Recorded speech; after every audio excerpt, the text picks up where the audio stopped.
What's going on, guys? Hope everybody's doing good. I was hoping to get to shoot a little bit today, but unfortunately it's raining and I'm not going to get to spend my spare time this morning shooting. But I wanted to make a quick video talking about the 5 best budget air rifles for like squirrel hunting or really small animal pesting. Squirrel is going to be about the limit for these rifles.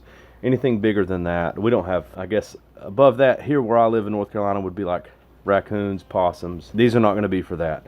And these are going to be air rifles that I've owned, that I've had experience with. So this is not something that I'm pulling off of a Google search. This is stuff that I've owned. And also, these are all going to be air rifles that I consider to be used in normal situations. What I mean by that is close to a house, close to in your neighborhood, maybe shooting something off of your gutters or something like that. Close quarters is what I'm talking about.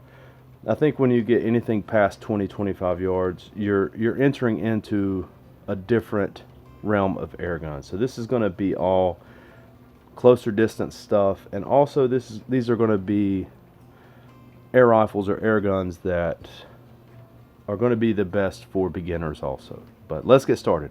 Number one is going to be the Umarex NXG. This is a multi-pump pneumatic air rifle, but you can find these at big box stores. You can find these pretty cheap most places, and there is some pros and cons for this one. It's fairly accurate. It does have a rifled barrel. It has plenty of power for, let's say, inside of 25 yards hunting. Got plenty of FPE with the right pellet. Once you get used to the trigger and the safety system, it's actually I actually kind of liked it, the automatic safety deal that it had. But yeah, it's a budget air rifle that you can find most places. They're not that bad. It does have some cons. They're pretty hard to work on if you take one apart. They're not like a Daisy 880. They're just a little more complicated, a little more plasticky. It's got some weird design elements to it. Umarex air guns kind of have that, but it's just a little harder to work on. It's also harder to mount an optic to because it's got this weird plastic Picatinny dovetail thing going on, and it's not a robust system at all. It'll actually pull up from the back, that whole rail system, if you over tighten a scope on there. So this is going to be one that I would regulate to a very light scope or open sights. When I had the one that I had, I mounted adapters to run. They're like tip off to Weaver adapters. They're very cheap on Amazon, and I think I ran like a Simmons 4-power scope. That's about the lightest. I don't really get into the compact scope. That's about the cheapest best scope you can put on one of those.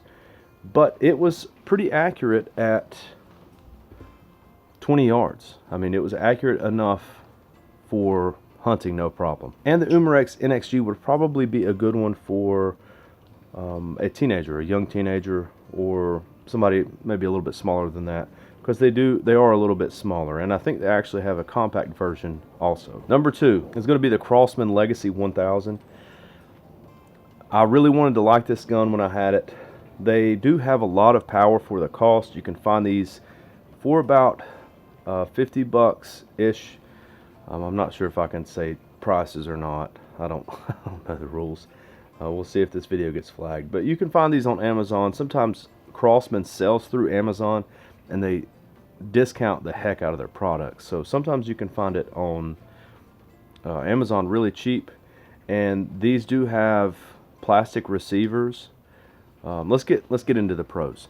So the pros is it's pretty powerful.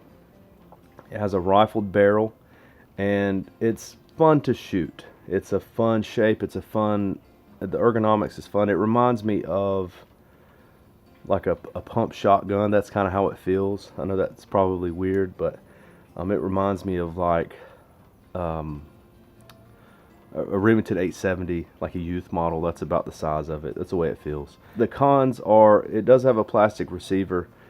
So your zero is constantly moving because of the design of the Crosman Legacy 1000.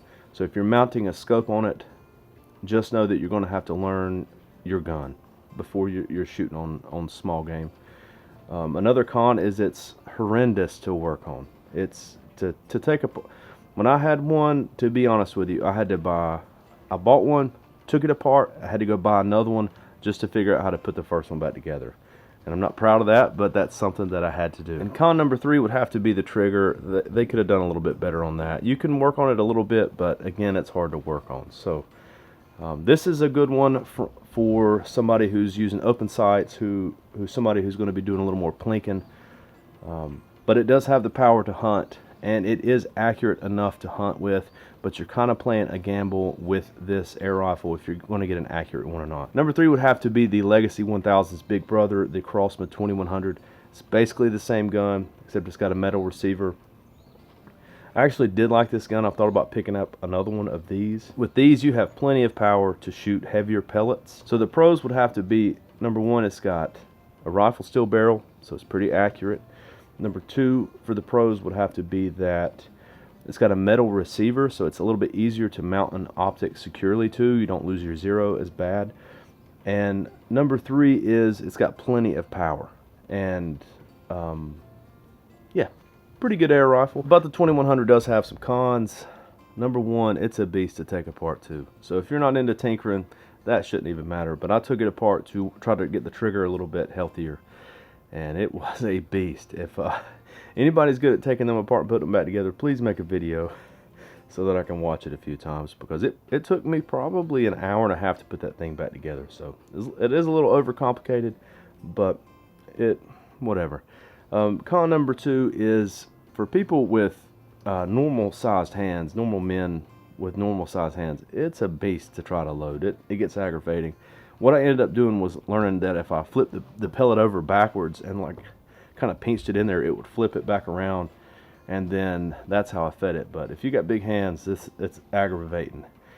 And the third con, I think, would have to be how loud the pump arm is. So if you're hunting, you're not going to get a second shot, and that's just super loud to pump. But you can also find these, like the Legacy 1000, on Amazon sometimes for heavily discounted, so probably less than 70. So number 4, this is my personal favorite, is going to be the Daisy 880.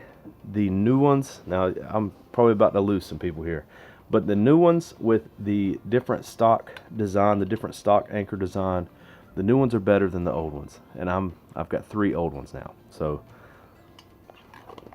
if you're looking to get one to hunt, that's the one I recommend to people. But yeah, the reason I didn't put 901 with this one is I haven't owned a 901. So the 901 Daisy is about the same as the Daisy 880. It's just a little bit different of design. That's actually probably the next air rifle I'm going to pick up. But the Daisy 880, the pros are it's very accurate. You can really dial one of these in, especially if you have 4 or 5 different types of pellets and an afternoon to test some pellets at different velocities. I squirrel hunted most of the time at 8 pumps with H&N Terminators. I said in another video about springers that you need to have over 8 FPE. That's for springers. For multi-pumps, if you're keeping your range really close, anything over 4 with a headshot is a good ethical kill. I've got a video, I think the only video of me hunting on my channel. I shot one at about 30 yards with that setup. So Daisy 880s, you can find the suppressors or moderators through buckrail.com. That's a game changer for small game hunting, because you might miss. You're going to miss. Hunting, you're going to miss, especially something that small. If you're shooting offhand, if they move quick, you're going to miss. You're not going to be perfect. But with the moderator, you might miss and be able to load the gun back up. If your 880's broke in, load it back up, get it pumped back up, and make a second shot. I try to practice. Everybody tries to practice so that doesn't happen that much, but it happens. Pro number 2 with the Daisy 880 is it is very easy to work on. I can take one of those apart, put it back together in 10 minutes. It's pretty easy to tune the triggers on those if you take your time. You don't want to go too far, but you can find replacement parts for nothing. Pro number 3 for the Daisy 880 would have to be the availability of information on the 880. It's been around a long time. There's 880 guys. There's people that just shoot 880s, and I get it.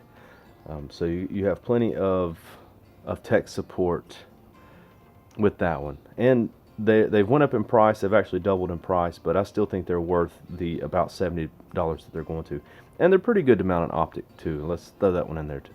If you keep your optic light, it handles an optic pretty good. You can keep your zero. If you put it in a gun case or put it in the corner, put it up on a gun rack, most of the time it's not going to get bumped around to mess that zero up too much. Again, limited range with all of these. Cons with the Daisy 880 would have to be the stock. I shoot lefty, and I wish that it had an ambidextrous stock. That's a personal thing.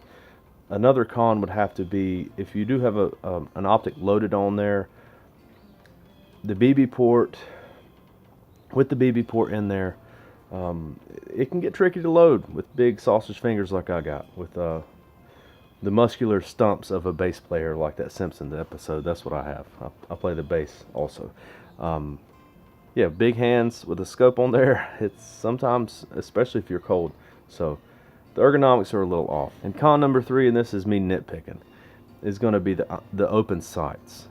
The way the barrel design is, it kind of acts as a mount for the front sight also.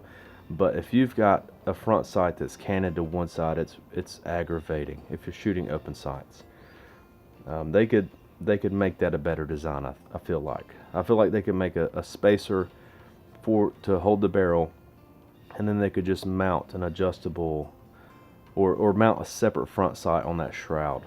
But that's something that I think about often, is how to make 880s better. But we're at number 4. Okay, number 5 is, I'm going to get into pistols here, and this is one that can get expensive. I'm learning that right now as I'm making this video. But the Crosman American Classic 1377 or 1322, you can find those. The last 3 that I bought for under $50, and you can go into the weeds with this one. But I think the 1377 and the 1322 is going to be the best choice for somebody who's a tinkerer, because I mean, if you look on Buckreal sites, you can get all kinds of stuff for this thing. You can look on eBay and get all kinds of stuff. I've got one that I've detuned for target shooting. I've got one that I'm wanting to beef up for hunting. You can really get into the weeds with the 1377 platform. People even turn them into PCP guns. Looking into that too. But there's all kinds of stuff you can do with that. The pros for it would have to be, number 1, they are accurate. If you've got a good barrel, if you keep that thing clean, or if you clean it that initial time, they're accurate. I mean, it's surprising, even with a short pistol barrel with the stock on there, they're pretty accurate. Number 2 is that it's very tunable, very easy to work on these. I kind of already said all that stuff, but they're very easy with minimal money to get a little more performance out of. And pro number 3 is, I actually do like the iron sights on these. It's a little finicky, but I think that's a good design, the way the rear sight is with the plastic breech. But that leads us into the cons. Number 1 is it's underpowered. It could be, if it had a little more power, if it was just, say, 20% bigger in rifle form with that same design, it would be awesome. But you can't have everything. But it is underpowered. You're going to have to either pump a bunch to get it to have enough power to hunt with, or you're going to have to modify it. Con number 2 is just the fact that the plastic breech even exists. I wish Crosman, I mean, it can't be that much more just to machine some aluminum. I would gladly pay $15 more and be a loyalist if they would just get rid of that plastic breech system, because if they threw a metal breech on the 13XX platform, it would destroy everything else. If they were affordable and had a metal breech, it would destroy everything else. Same with the 362, but that's over $100. We're not gonna get into that. And con number 3 would have to be that it's pretty much useless as a pistol for hunting. There's people out there that can do it, but I can't. So you're gonna, if you buy the cheap pistol, you're gonna have to get some kind of stock on there, or you're gonna be missing a lot. I missed a few with the 1322 in pistol form. I missed way more with the Umarex Strike, whatever pistol that they have. But in pistol form, you're not going to be doing any squirrel hunting at 20 yards with it, unless you're a wizard of some kind. It's just not going to happen. So honorable mentions, let's talk about the Crosman M4 177. That's a good choice, especially if your target's shooting more than you're hunting. It's got a rifled steel barrel. That's a good choice, but I don't know how to say this, but use it with caution, especially if you're in a crowded area, if you live in a neighborhood, if you live in an area where there's people who get scared easily, because it does look like an AR. And if you've got a kid toting around an AR in a cul-de-sac, you're going to get the law called on you. So I wish they would just throw that rifled barrel onto the Crosman 760. If they did that, it would, we'll get into that in a minute, but just be cautious with the Crosman M4 177, because it does look like the evil black rifle. And without me name calling, you know the type of people that I'm talking about. So be wary of them in general. So the reason I didn't talk about the Crosman 760 is because it's smoothbore, and if Crosman would put a rifled barrel on that one and sell it for $45, it would destroy everything else because it's so small. But the Crosman 760 has a smooth bore, and to me, it's just not even worth trying to hunt with it. You might pull it off, or your pellet might go 3 inches to the left. You might miss it. You might shoot one of its legs off, and then you've got an animal that you've maimed that's going to suffer. So I try to ethically, if I'm doing stuff like that, I try to be as ethical as possible, because that is a life. That is a life that God created. So I try to at least show the animal that much respect if I'm taking it. So that's my opinion about Crosman 760s. But I think that's enough. I've ranted for 20 minutes about my 5 pumpers, but I'm sure it'll edit down to a little bit shorter. But I hope you guys have enjoyed this video. If you have anything to add, get in the comment section. I like to have those conversations. I learn a lot from you guys. So get in that comment section. Let me know if I missed any. If I'm wrong about something, let me know.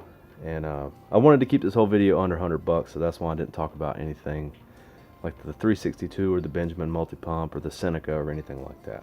But yeah. And I can't really make this video for under $100 for springers, so that's why these are all multi-pumps.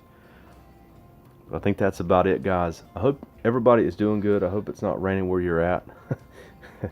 And if it is, I hope you enjoy the rain. But I'm not going to get to shoot much because I don't feel like having to dodge the weather today. That's it for me, guys. I'll see you later.